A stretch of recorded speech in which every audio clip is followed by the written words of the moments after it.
तो ये क्वेश्चन करते हैं।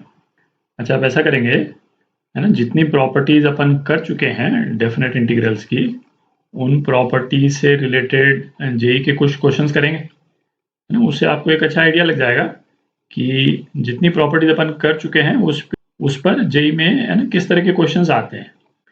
और उसके बाद में, है ना, डेफिनेट इंटीग्रल की एक तो कुछ प्रॉपर्टीज और बची हैं, है ना। एक तो प्रॉपर्टी है जो कि मेनली यदि फंक्शन हमारे को जो दिया हुआ है वो पीरियोडिक फंक्शन है, तो उसका डेफिनेट इंटीग्रल कैसे निकालते हैं, है ना, उसको देखेंगे। और फिर उसके बाद में जैसे डेफिनेट इंटीग्रल को हमको यदि डिफरेंशिएट करना है, यदि डेफिनेट इंटीग्रल की लिमिट्स जो हैं फंक्शन के फॉर्म में दी हुई हैं, तो उससे रिलेटेड एक रूल है ना, लाइबनिट्ज रूल बोलते हैं उसको, लाइबनिट्ज रूल, है ना, उसको करेंगे। फिर उससे रिलेटेड जो जेई के क्वेश्चंस हैं, है ना, वो करेंगे। तो अगले कुछ वीडियोस तक अपन जितनी प्रॉपर्टीज आप कर चुके हैं डेफिनेट इंटीग्रल्स की, उस पे जेई के क्वेश्चंस करते हैं, ठीक।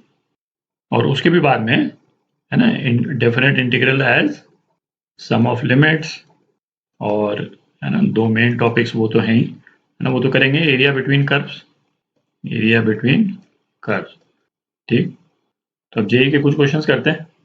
तो ये डेफिनेट इंटीग्रल दिया हुआ है अपने को, है ना। इंटीग्रल इस तरह का फॉर्म हो जहाँ डिनोमिनेटर में, है ना, दो लीनियर फंक्शन है, तो उसको अपन किस तरह से निकालते थे।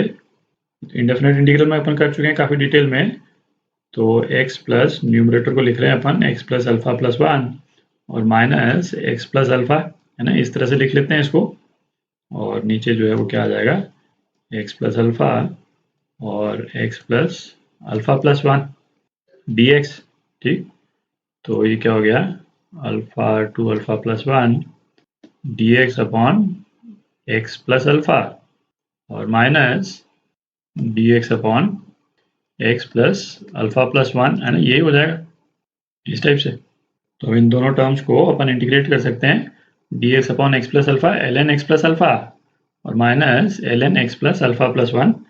तो अपने पास में क्या आ गया, L N X plus alpha, और इसी के नीचे ले लेते हैं इसको X plus alpha plus one, और ये कहाँ से कहाँ तक, अल्फा से अल्फा प्लस वन तक, ठीक। तो ये क्या हो जाएगा, एल एन, है ना, अल्फा प्लस वन डाल रहे हैं अपन, तो क्या हो गया, two alpha plus one upon two alpha plus two, ना, माइनस अल्फा डाल रहे हैं, तो L N two alpha upon two alpha plus one, ठीक है। ये हो गया अपना इंटीग्रल। तो ये क्या हो जाएगा, L N A minus L N B, तो L N A upon B, तो ये क्या हो गया, टू अल्फा प्लस वन का whole square upon two alpha into two alpha plus two, ठीक। अच्छा, और ये हमको क्या दे रखा है, L N nine upon eight दे रखा है, ठीक है। तो अब आप ये जो एल एन के अंदर वाली जो टर्म्स हैं, है ना, ये वाली टर्म को 9/8 से आप इक्वेट कर दें और आप सिंप्लीफाई कर लेंगे, है ना, सिंपल सा एक्सरसाइज है। तो अपने पास में एक क्वाड्रेटिक इक्वेशन आ जाती है, alpha square plus alpha minus two is equal to zero, है ना। इसको आप फैक्टराइज कर लेंगे तो क्या आ जाएगा, alpha plus two into alpha minus one is equal to zero.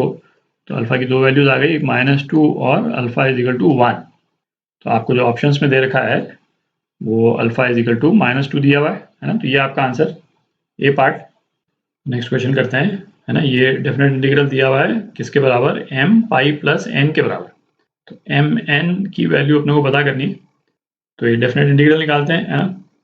Cot और कॉसेक को साइन और कॉस में चेंज कर लेते हैं, तो अपने पास में क्या आ जाएगा, है ना, zero to pi by two, है ना। यहीं पे लिख लेते हैं भाई, जैसे कॉट एक्स क्या हो जाएगा, cos x upon sine x, ठीक है। ये भी cos x by sine x, और ये क्या हो जाएगा, वन अपॉन साइन एक्स, ठीक। तो साइन एक्स जो है ऊपर नीचे कैंसिल आउट हो जाएंगे, तो अपने पास में क्या आ जाता है, cos x D X upon one plus cos x, ठीक।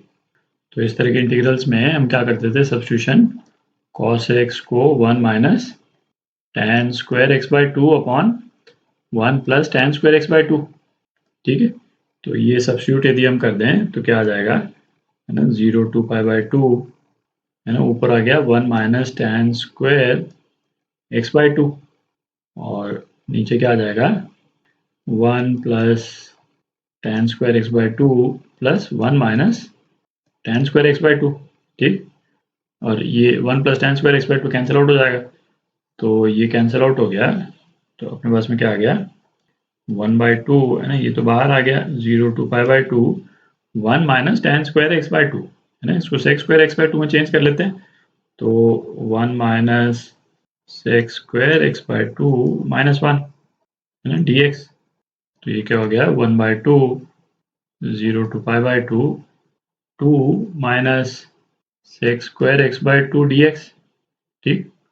तो अब इसका इंटीग्रल जो है अपन सीधे ही लिख सकते हैं, है ना, 1/2 क्या हो जाएगा 2x minus sec square x by to क्या हो गया tan x by two upon 1/2, तो 2 इधर आ गया, ठीक, 0 to π/2, तो ये क्या हो जाएगा हाफ है ना 2x 2 इंटू π/2 ये ना, ये पाई हो गया, फिर माइनस 0 और माइनस 2 इंटू tan π/4 है ना माइनस 0, तो ये तो माइनस 2 हो गया, ठीक।